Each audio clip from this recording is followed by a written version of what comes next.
எட்டாத உயரத்தில் நிலவை வைத்தவன் யாரு?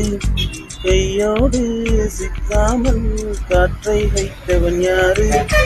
எண்ணி எண்ணி இயற்கையை வியக்கிறேன். எட்டாத உயரத்தில் நிலவை வைத்தவன் யாரு?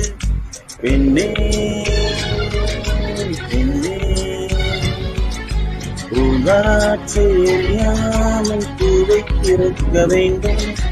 பூக்கூட அறியாமல் தேனை ருசிக்க வேண்டும்.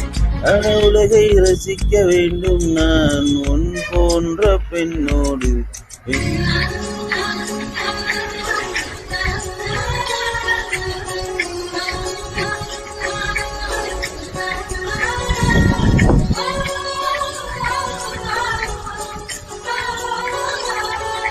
விண்ணிலவே